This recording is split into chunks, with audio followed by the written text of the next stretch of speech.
Be Healthy, Live Well bersama Kata Dokter.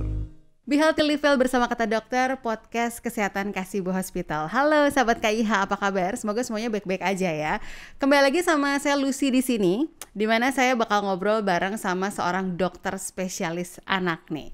Oke, tapi sebelumnya mungkin ada beberapa di antara moms khususnya nih ya yang baru saja melahirkan. Nah, itu juga nggak akan jauh dari menyusui, karena menyusui ini merupakan sebuah tantangan tersendiri ya buat para moms yang baru aja melahirkan, karena nggak sedikit yang mengalami kendala. Nah, informasi seputar menyusui ini akan kita bahas pada podcast edisi kali ini. Saya akan rangkum dalam segmen mitos atau fakta. Tentunya bersama Dr. Anak Agung Made Wijayakusuma, M.Biomed SPA. Halo dokter, apa kabar? Halo Mbak Lucy, kabar baik. Oke, dok. Menyusui. Tadi saya sempat bilang kalau itu merupakan tantangan tersendiri buat para moms yang baru melahirkan ya. Saya akan tanya sama dokter, tapi melalui mitos atau fakta. Oke. Yang pertama nih dok, kalau ukuran payudara kecil, maka ASI yang diproduksi hanya sedikit. Mitos atau fakta dok? Itu mitos. Ya, karena gini, pada saat kita berbicara mengenai payudara, itu kita harus lihat strukturnya dulu, ya. Saya kebetulan ada alat peraga, ya. Ini ada semacam boneka payudara. Nah, di sini struktur pembentuk payudara itu ada macam-macam nih. Jadi ada jaringan lemak di belakangnya, ada jaringan otot, ya. Kemudian di dalamnya itu ternyata ada berbagai macam struktur. Misalnya nih, ada kelenjar-kelenjar, ada pembuluh darah, ada saluran-saluran gitu ya.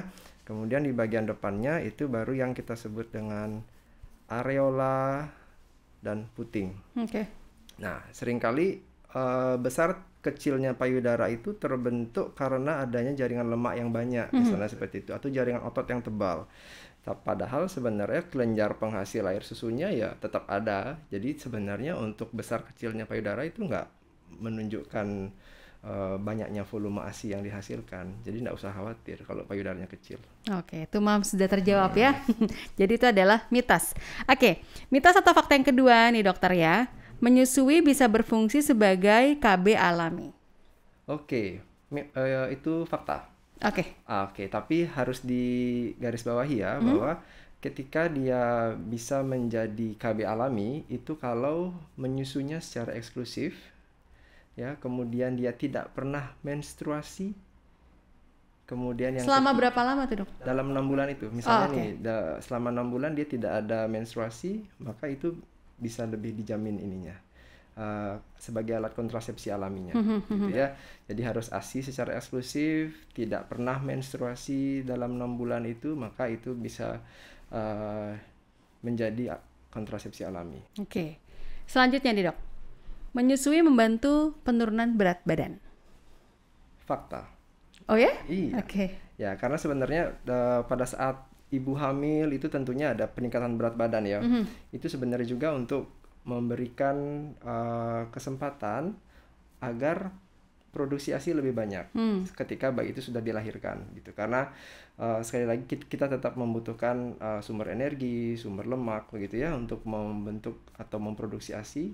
Nah, dengan proses menyusui itu tentunya akan lebih banyak kalori yang terbakar, sehingga proses penurunan berat badan dari ibu itu juga bisa terjadi. Oke. Kemudian nih dok, menyusui membuat payudara menjadi kendur. Nah, ini kan benar-benar mitos atau fakta yang sangat ditakuti oleh para moms di luar sana ya. Jadi sebenarnya itu mitos. Karena menyusu tidak menyusu, payudara akan kendur pada waktunya. Ya, jadi itu lebih karena faktor lain, bukan karena faktor menyusunya, ya, tapi karena faktor usia dan faktor penuaan, begitu ya. Bahkan ada juga faktor genetik kali ya dok ya? Betul, bisa. Jadi faktor genetik pasti menjadi salah satu faktor yang mempengaruhi. Cuma memang biasanya ya karena faktor usia, faktor penuaan, faktor elastisitas kulit dan jaringan payudaranya gitu. Nah, ngomongin tentang payudara yang kendur nih buat para moms dan juga pembahasan kita kali ini tentang menyusui, dok. Apakah moms yang melakukan implan payudara itu tidak bisa menyusui? implan payudara. Berarti dia menambah Yes. struktur payudaranya begitu ya. Itu dilihat lagi pada saat operasi apakah ada struktur-struktur penting dalam penghasil payudara yang terkena. Penghasil ASI maksudnya? Ya, penghasil ASI yang terkena begitu ya. Jadi kalau misalkan memang itu terkena dan terjadi struktur, mungkin ada dampaknya terhadap penurunan produksi ASI. Tetapi jika memang operasinya minor, tidak terlalu merusak struktur alami dari payudara, tentu bukan menjadi masalah untuk bisa menyusui. Oke, Dok, kita lanjut ke mitos atau fakta selanjutnya ya, Dok ya. Bunda yang baru melahirkan nggak bisa memproduksi ASI yang cukup. Mitos. Karena begini, kita bilang cukup itu sebenarnya tergantung dari kebutuhan bayinya, betul tidak? Ya, jadi kalau pada awal-awal bayi baru lahir itu sebenarnya kebutuhan untuk ASI itu masih sedikit sekali. Karena apa? Ukuran lambung bayi baru lahir itu hanya sebesar kelereng. Oke. Jadi kebutuhannya pun tidak banyak. Kemudian di hari ketiga itu mulai besar, sampai nanti di hari ke-10 kira-kira seukuran bola pingpong. Jadi kebutuhannya itu bertahap. Dan memang si bayi ini pun memiliki cadangan makanan berupa jaringan lemak coklat di dalam tubuhnya yang bisa sebagai cadangan makanannya. Jadi tanpa ASI pun dalam 2-3 hari itu sebenarnya masih aman. Ya. Kemudian kita harus ingat juga bahwa dalam proses produksi ASI itu ada berbagai macam tahap, laktogenesis namanya, dan itu memang secara alamiah baru terjadi secara baik begitu ya produksi ASI itu ketika sudah lebih dari 2 hari rata-rata. Jadi nggak usah khawatir. Oke dokter, kita lanjut lagi nih ya. Ini pertanyaan maksudnya mitos atau fakta khususnya buat para moms yang bekerja atau sibuk di luar sana ya. Jadi dok, ketika moms baru pulang dari bepergian, itu katanya ASI harus dibuang dulu saat menyusui karena takutnya basi ASInya. Atau mungkin ketika langsung menyusui anaknya malah masuk angin gitu ya. Itu mitos atau fakta? Ya, itu mitos. Inilah sebenarnya keuntungan menyusui, apalagi menyusui secara langsung ya. Di mana si bayi ini pasti mendapatkan ASI langsung dari pabriknya. Jadi suhunya sudah sesuai dengan suhu yang baik sehingga kemudian kualitasnya juga terjaga, tidak ada risiko basi begitu. Berbeda halnya ketika kita memberikan susu formula. Jadi itu keuntungan dari pemberian ASI itu mitos aja. Jadi nggak perlu dibuang dulu, kemudian baru diberikan ASInya, enggak. Jadi bisa langsung disusui. Basi ya kalau dibiarin terlalu lama di luar ya dok? Ya, jadi itu berbeda ketika kita berbicara tentang ASI perah. Nah, tentu ada masa waktu yang harus kita perhatikan. Ya, tapi kalau menyusui secara langsung, tidak ada istilah basi. Oke dok, lanjut ya. Makin menarik nih ya. Ini maaf sekali bukan bullying, tapi ini harus saya tanyakan nih dokter ya. Perempuan dengan puting datar tidak bisa menyusui saat punya anak. Mitos. Karena apa? Karena sebenarnya, nah ini ya kebetulan saya punya alat peraga nih. Jadi pada saat bayi itu menyusu, itu sebenarnya bukan di puting, tetapi di areola. Ya. Jadi dengan perlekatan yang baik, bayi itu memang akan menyusunya di areola, tidak hanya di puting. Fungsi putingnya itu sendiri apa dok? Hanya jalan keluar saja. Hanya jalan keluar dari ASI saja ya. Jadi dia tidak terlalu utama fungsinya di sini. Ketika kalau setiap ibu kan pasti punya areola ya. Jadi ketika pelekatannya bagus, maka dengan puting yang ukurannya kecil atau bahkan terbenam sekalipun ya, kadang-kadang ada yang terlalu masuk begitu putingnya, itu nggak menjadi masalah sebenarnya. Nah, tetapi memang pada puting-puting yang terbenam itu sebenarnya kalau misalnya dilakukan penanganan sebelum terjadinya kelahiran atau sebelum melahirkan, itu bisa kita bantu untuk membentuk supaya ukuran puting itu lebih memadai untuk terjadinya proses menyusu. Misalnya dengan penggunaan alat bantu berupa nipple former dan lain sebagainya. Jadi buat moms yang memiliki puting datar nggak usah khawatir, tidak bisa menyusui ya dokter ya. Karena puting itu hanya jalan keluar dari ASI-nya tersebut. Menyusunya di areola ya. Di areola. next dokter. ASI yang encer memiliki kualitas kurang baik. Mitos atau fakta? Mitos. Mitos. Iya. Karena ASI itu selain yang tadi saya bilang, keunggulannya terkait dengan tidak mudah basi, suhunya pasti baik begitu ya. Di samping itu juga dia nutrisinya itu spesifik banget. Jadi misalnya gini, pada bayi prematur, pada ibu yang melahirkan bayi prematur maksudnya, itu ASI-nya ternyata memang sangat spesifik dibutuhkan untuk bayinya. Jadi memang dibutuhkan untuk nutrisi bayi prematur gitu. Jadi itu mitos aja, nggak usah khawatir. Encer ataupun kentalnya ASI itu tidak mempengaruhi. Itu semua masing-masing punya manfaatnya.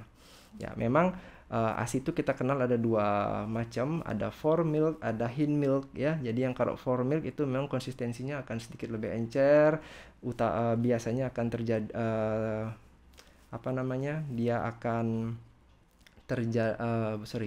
dia akan untuk yang fore milk itu memang dia konsistensinya lebih encer, dia sering kita sebut dengan ASI awal, jadi akan dikeluarkan di tahap-tahap awal. Nah, itu akan lebih encer. Kemudian yang hind milk itu adalah ASI akhir. Itu memang konsistensinya agak kental karena memang kandungan lemaknya lebih banyak. Nah, tapi itu sebenarnya dua-duanya bisa dibutuhkan untuk si bayi. Jadi nggak usah khawatir, berikan saja ASI-nya, nggak usah khawatir mengenai konsistensi. Oke. Nah, sebenarnya yang mempengaruhi tingkat keenceran atau kekentalan ASI itu apa, Dok? Banyak. Yang pertama tentunya nutrisi yang didapat dari ibu. Yang kedua lama tidaknya si bayi ini menyusu ya, karena kalau misalkan di tahap-tahap awal saja, kalau misalkan bayinya menyusu kurang efektif gitu, dia menyusu 5-10 menit saja, tentunya yang dia dapat adalah sebagian besar formil saja. Jadi kandungan ASI yang encer saja ya. Jadi dia belum mendapatkan hind milk-nya. Nah, ketika dia sudah menyusu lebih lama ya, sekitar 20-30 menit, maka hind milk-nya juga sudah dia dapat. Jadi itu yang mempengaruhi ya. Oke, next dokter ya. Buat para moms yang sedang sakit katanya tidak bisa menyusui. Nanti anaknya sakit kayak gitu. Benar nggak, Dok? Ini agak abu-abu. Jadi tergantung sebenarnya sakitnya apa. Ya, tapi sebagian besar ibu dengan kondisi sakit itu bukan kontraindikasi, sebagian besar loh ya. Karena bagaimanapun dengan ibu yang sakit begitu, tentu di dalam tubuhnya sudah ada proses pembentukan antibodi, ya kan? Nah, ketika si ibu ini sakit, tubuhnya sendiri membentuk antibodi, maka antibodi ini sebenarnya disalurkan juga ke ASI-nya. Jadi menguntungkan si bayi ya. Jadi dia mendapatkan secara tidak langsung mendapatkan antibodi yang terbentuk dari si ibu. Nah, tapi memang ada beberapa kondisi ibu yang mungkin menjadi semacam halangan untuk bisa menyusu, misalnya ibu-ibu dengan HIV AIDS ya. Nah, itu kan kita sarankan kalau mau lebih aman itu tidak menggunakan mix feeding, artinya tidak, kalau mau ASI harus ASI saja ya, kemudian kalau mau sufor harus sufor saja, tidak boleh campur-campur. Nah, itu kadang-kadang kesiapan itu yang tidak siap sehingga memang menjadi kontraindikasi kalau kita campur-campur. Oke, mungkin sebaiknya buat para moms yang sedang sakit dan dalam masa menyusui, konsultasi dulu ke dokter. Boleh. Sebaiknya seperti apa ya, Dok ya? Konsultasi aja. Oke. Nah, ini mitos atau fakta yang ada dua lagi nih, Dok. Oke. Si kecil yang mengalami diare nggak boleh diberi ASI. Mitos banget. Iya. Justru ASI itu membentuk antibodi padahal. Jadi kandungan ASI sendiri itu selain komposisi nutrisinya, dia juga ada yang tadi saya sebutkan, antibodi ya, atau imunoglobulin yang sangat dibutuhkan untuk penanganan infeksi yang diderita oleh seorang bayi gitu. Ditambah lagi, nah di sini nih, di bagian areolanya payudara nih, ternyata di sini ada kelenjar yang kita sebut dengan kelenjar Montgomery. Ini menghasilkan zinc. Ya, menghasilkan zinc yang mana memang sangat penting banget untuk penanganan diare. Jadi justru dengan diberikan ASI, dia dapat nutrisi, dia dapat antibodi, dia dapat zinc. Jadi diarenya pun akan lebih cepat sembuh. Oke, jadi moms mitos, oke? Oke, Dok, ini ada yang terakhir ya, Dok ya. Katanya daun katuk itu bikin ASI jadi lancar, benar nggak? Fakta. Oh, fakta? Iya. Oke. Tapi daun katuk bukan satu-satunya. Jadi sebenarnya ASI booster ya, yang kita sebut dengan pelancar ASI itu bisa didapatkan dari banyak sumber. Bayam, brokoli, asparagus itu baik banget untuk ibu menyusui. Tapi sekali lagi yang paling penting adalah ibunya harus happy dulu. Nggak boleh stres ya. Karena bagaimanapun untuk pembentukan ASI yang dibutuhkan kan hormon oksitosin dan prolaktin pada saat awal ya. Jadi untuk yang menjaga supaya ASInya lancar ya hormon oksitosin itu hormon yang akan kita dapatkan ketika si ibu ini akan happy gitu. Jadi menjaga supaya tidak stres itu jauh lebih penting supaya proses nyusunya lebih lancar.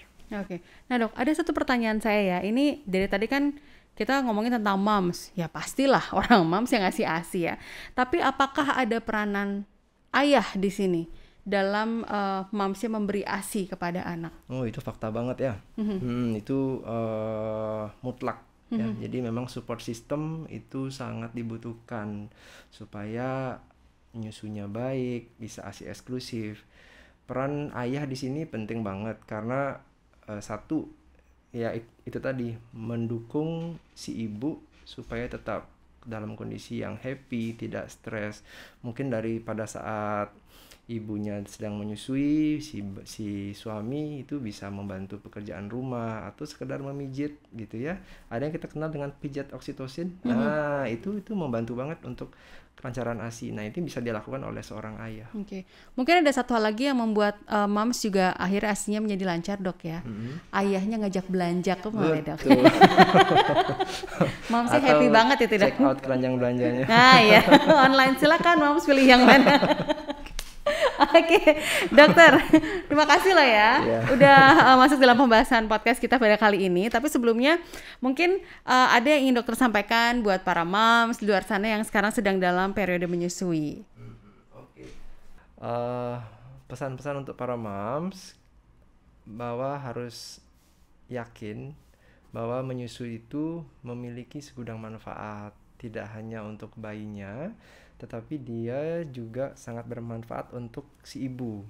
Nah, untuk itu yakin dan jangan stres pada saat proses menyusui sehingga proses menyusunya bisa berjalan dengan lancar. Begitu juga dengan kalau ada masalah, jangan sungkan-sungkan untuk melakukan konsultasi kepada ahlinya, dalam hal ini mungkin konselor laktasi atau dokter ya. Itu silakan, karena dengan memahami manajemen laktasi yang baik, tentunya proses menyusu juga bisa menjadi lebih lancar. Sekali lagi, ayo lebih semangat dalam mendukung program ASI eksklusif. Ya.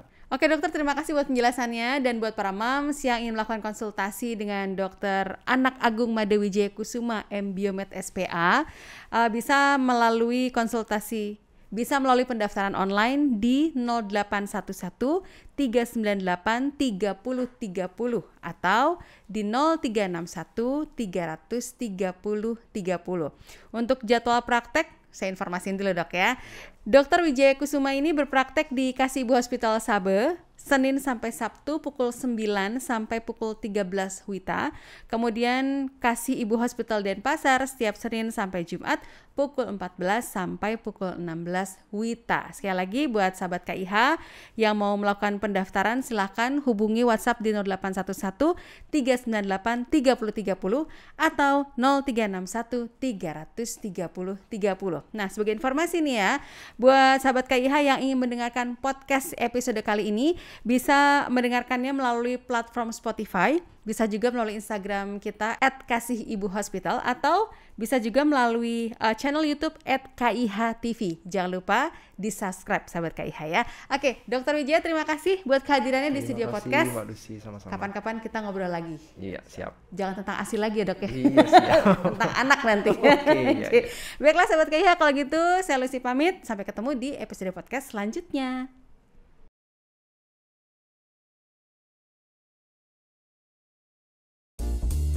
Be Healthy, Live Well bersama Kata Dokter.